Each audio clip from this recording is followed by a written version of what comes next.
Assalamualaikum warahmatullahi wabarakatuh.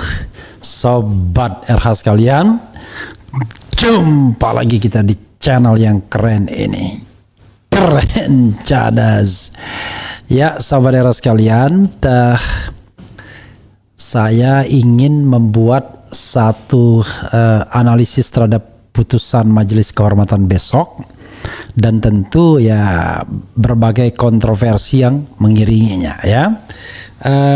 Yang jelas sobat RH sekalian, ini hal yang menarik untuk dibahas ya. Orang tentu bertanya, kira-kira putusan Majelis Kehormatan Mahkamah Konstitusi besok itu apa? Kan gitu ya. Oke. Pertanyaannya adalah, kira-kira kalau kita bicara spektrum, itu kemana saja arah putusan tersebut? Oke, saya akan cerita spektrum yang paling lembek dan spektrum yang paling keras, seobjektif dan sebisa mungkin. Menurut saya, yang saya sudah sampaikan juga di beberapa televisi, minimal sanksinya itu adalah memecat Anwar Usman. Kenapa harus dipecat? Saya tidak mempermasalahkan apa itu pemberhentian secara hormat atau tidak hormat, karena saya mengatakan sejak ya bisa dilacak ya, misalnya tanggal 22 Maret 2022, 1,5 tahun yang lalu, saya sudah katakan harusnya yang namanya Anwar Usman itu mengundurkan diri begitu dia menikahi adik dari Presiden Jokowi, karena bagaimanapun pasti akan terjadi konflik of interest ya. Pasti akan terjadi konflik of interest, sehingga kalau menurut saya konflik of interest itu pasti terjadi. Karena itu ya mau tidak mau itu konflik of interest itu ya harus diatasi hanya dengan memberhentikan Anwar Usman, karena dia mengalami konflik of interest secara permanen. Sebab apa? Sebab kalau kita bicara tentang judicial review atau kewenangan MK lainnya, ya sangat terkait dengan presiden. Misalnya judicial review terhadap undang-undang itu kan keterkaitan dengan presiden semua.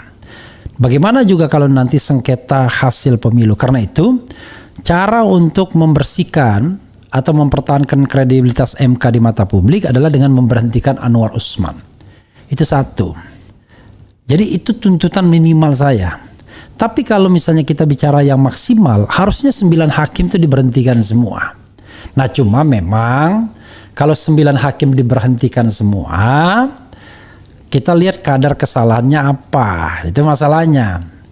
Ya kalau Saldi Isra misalnya salah cuma bikin dissenting opinion yang buka dapur MK, masa diberhentikan.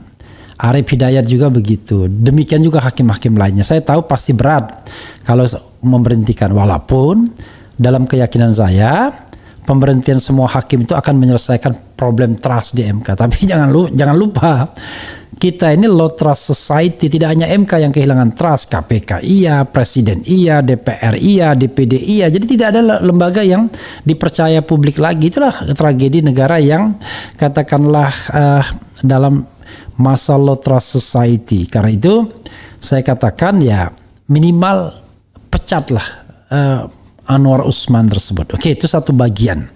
Itu minimal ya, pecatlah Anwar Usman itu.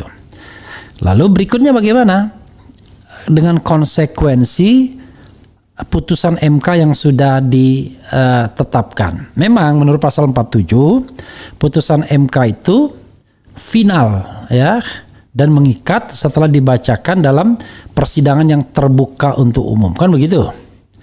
Oke, good point kan? Tetapi sekali lagi saya katakan, hadirnya sebuah mahkamah seperti MK itu untuk menghadirkan keadilan, untuk menghadirkan kebenaran, untuk menghadirkan tata hukum yang baik di Republik ini, untuk menghadirkan prinsip-prinsip good governance dan clean government, transparansi, equality, dan lain sebagainya, objektif, akuntabel, dan lain sebagainya.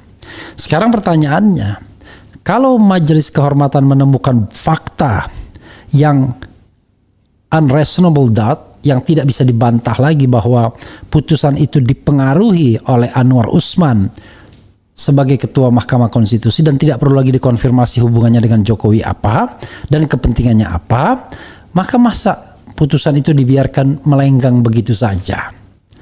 Padahal jelas-jelas keputusan tersebut mencederai rasa keadilan publik, ya, public justice. Terjadilah public injustice. Masa dibiarkan saja? Masa tidak ada mekanisme? Nah, menurut saya kalau mau melakukan terobosan, ya mekanismenya ada di majelis kehormatan ini.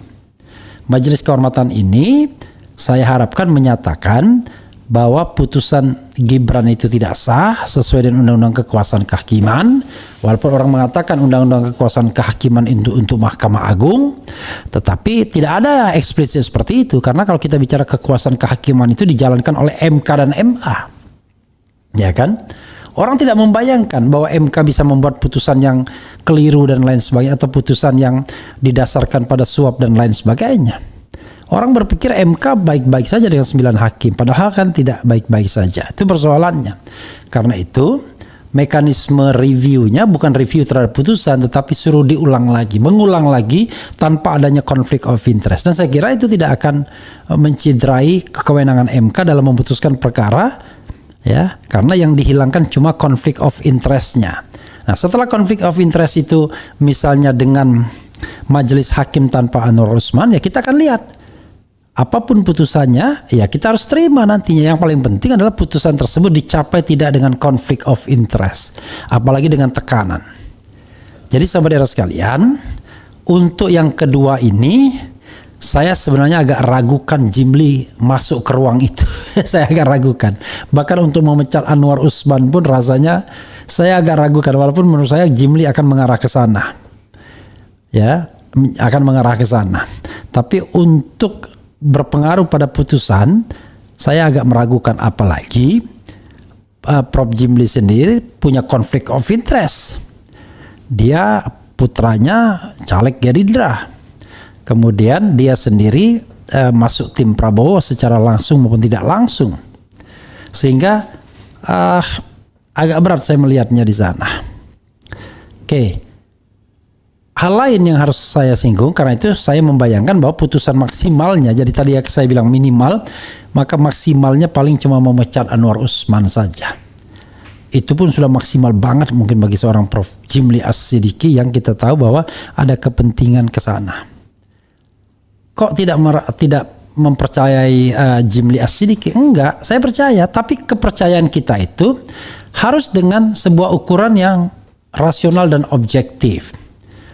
Ya kan, orang tanya, kalau nggak Jimli siapa lagi? Ya banyak orang di Republik Indonesia ini yang tidak punya kaitan apa-apa, guru besar di sudut pelosok, tidak hanya di Indonesia, di Jakarta kan, yang bisa memutuskan tanpa kaitan apa-apa dengan partai politik, tidak ikut apa-apa dengan partai politik, atau orang-orang senior citizen misalnya, yang betul-betul sudah beyond dari keinginan untuk berpihak dan lain sebagainya. Banyak, bukan tidak ada, ya, banyak bukan tidak ada. Nah, karena itu menurut saya memang kita harus melihat ini dalam kerangka yang tidak hanya hukum tapi juga non hukum.